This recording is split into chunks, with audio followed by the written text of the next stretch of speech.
All right, it's a new week. Diddy case, Diddy trial, day 6. Today is Monday, May 19th, and things probably are going to be getting underway in the Southern District, New York Courthouse pretty soon as I actually do this video.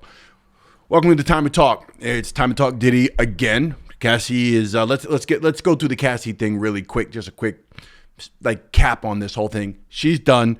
You know, God bless her, let her go give birth, and I wish her the best for a healthy child and continued happiness and health with her family, her husband, and whatnot. Her testimony is wrapped up on Friday, and that's over with. I've already spoken on my channel, my thoughts on that. If you want to, rehash that, you want to see what I think, you can look up here. I'm just going to quickly mention something.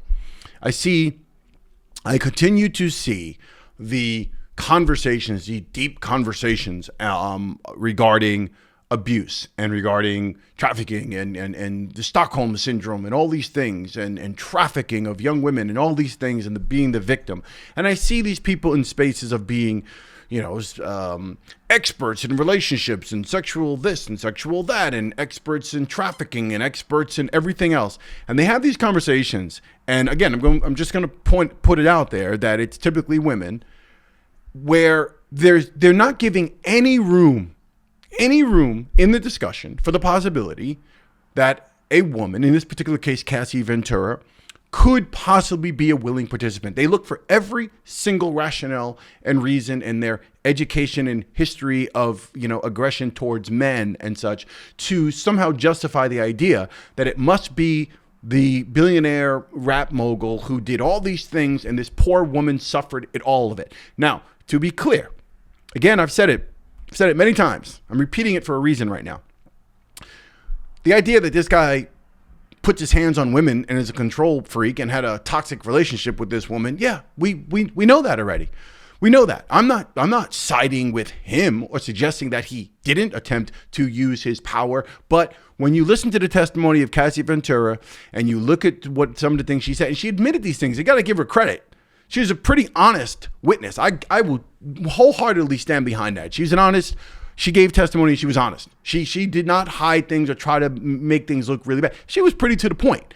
And that, my friends, is where you can analyze that and be like, okay, yeah, she was a young girl, starstruck, and yeah, she got with this guy, but this is not a case of, oh my God, she was trafficked by somebody and she suffered from, she didn't want to be there, but she was lost in the woods. And so, no, that's not what happened. By her own testimony, all the way through to like the end of the breakup and even after the breakup, supposedly, like she was willingly getting with him. This was a very bad relationship between two people who possibly loved each other, used each other for their own means, and had violent relationship and had drugs and stuff involved. But I'm sorry, this is not a situation of, oh, it must be the woman suffered this, that, and the other. Yeah, there are plenty of cases of that. But I want to make it clear, you can't have an objective conversation and you can't really analyze this and you don't do anyone any good whatsoever.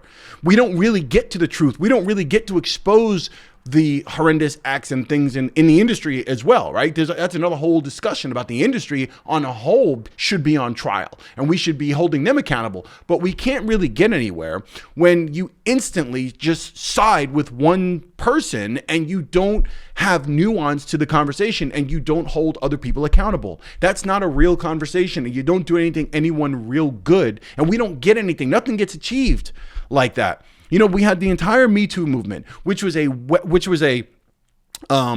moment in history in time in the media and in this country where a bunch of people got their due, right? Harvey Weinstein being obviously one of the larger in that whole movement, right? Matt Lauer, again, another huge celebrity, TV personality. These people, they exposed a history of Hollywood studio executives and what's called the casting couch, which used to be considered sort of just like par for the course. They considered that, right? It was almost like a running joke, the casting couch. Like, if you want that role, I'll see you, meet me in my penthouse. That's nothing new. Right. And again, I'm not justifying. I'm just saying the Me Too movement exposed and got a lot of those people, got them what they deserved. OK, and it probably still happens, not just in Hollywood and in that industry, but in corporate America as well. Plenty of cases. However, add to that the fact that there were plenty of women, young, middle-aged, and old. OK, whatever. Take your pick. There were plenty of women who consciously took part in acts of sex and did things with executives specifically for the purpose of benefiting themselves and advancing their careers, period. They were well informed. They knew what they were doing. In fact, I'll go further to say plenty of women specifically use their sexuality, okay, and their looks and their bodies to manipulate men in those positions and to advance their careers. You cannot have this discussion. You cannot have this discussion and no good can come out of it if you don't acknowledge and hold women accountable here and there. It is possible. That's all I'm saying. I'm not saying each case it must be the woman. That's not what I'm saying. Just like I'm saying each case it's not always the powerful man. That's what I'm saying. You have to have an effective conversation and talk about both sides. You cannot just continue to act as if every single time there's a situation with a woman that she has no accountability, she did nothing wrong, and it must be the guy. That's not good. I'm done with that. All right, we'll move on.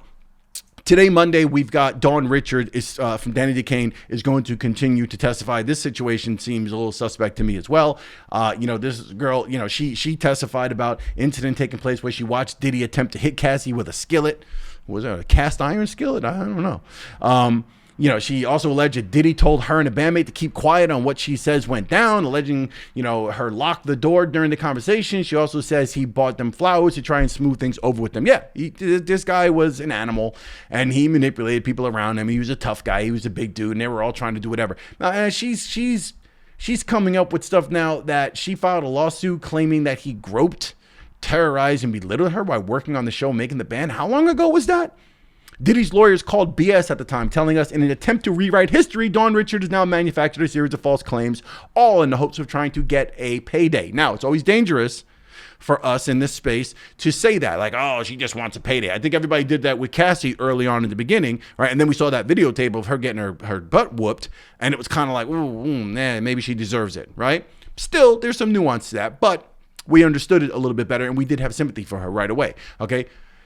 This case here, look, there's going to be people jumping on the bandwagon looking for a payday, taking advantage of all the negative publicity and the current doghouse that Diddy finds himself in. He put himself there. Again, no sympathy for Diddy. He put himself there, but you need to, you simply cannot overlook the fact that there are people who will look to jump on the bandwagon. There are people who are going to say, well, 30 years ago, I saw him at a club and he touched my shoulder inappropriately. He looked at me with lust in his eye. Oh, I was in Justin one night having cocktails with my friends and Puffy rubbed past me the wrong way. I want $30 million. If you think those people aren't out there, you don't belong in the conversation. Let's put it like that. I don't care what your degree is in. I don't care what you call yourself, what your title is as an expert or whatever you want to call yourself. You cannot have the conversation if you deny or don't acknowledge the fact that there have been plenty of women who have taken men down, who have taken them for their money, who have taken them for their resources, and who actually premeditated such taking of financial resources and getting the benefits from the beginning. They weren't manipulated into it. They specifically went into it with the intent of taking a brother down, white man or brother, whatever. They're all my brothers. Okay, that has happened.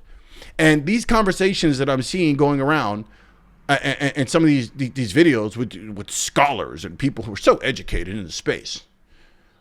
We need to educate people on Stockholm syndrome and the victimhood and women being manipulated and the poor things we don't understand, the trauma and all these things. Look, that is a genuinely worthy conversation to have, and we need to protect women. We need to protect minors and children. Still, that has not come up in this case yet. We have not seen when is Diddy going to answer for the minors. Where are all the minors? Like, what's happening there? We need to have those conversations. We need to be mindful. We need to protect women. We need to also understand those circumstances from a much better understanding. We can't just look at every woman and be like, oh yeah, she wanted it. That's not fair either. That is definitely not fair. But we can't go down the side of it's always the man's fault and women are just innocent. That's That's not a real conversation, my people. Let's see what happens. Today's Monday. Let's see what happens with Dawn Ridger. I think she's either wrapping up or she might be done. We'll see where the case goes. I will update and do another video when we see what happens today in the courtroom. I'm not in the courtroom, unfortunately, but I'm here and I will continue to talk. Subscribe if you haven't subscribed to the channel, if you want to hear me ramble about this stuff. Like the video on the way out. That really helps the algorithm. You got to hit that little like button. It takes you 2 seconds. You just hit like and boom. Leave comments. Let me know your thoughts. I'm not scared to hear them. Go ahead. Push back. Let me know if you hear what I'm saying or if I need to explain it some more. All right? Time to talk. I'll see you on the next one. Peace.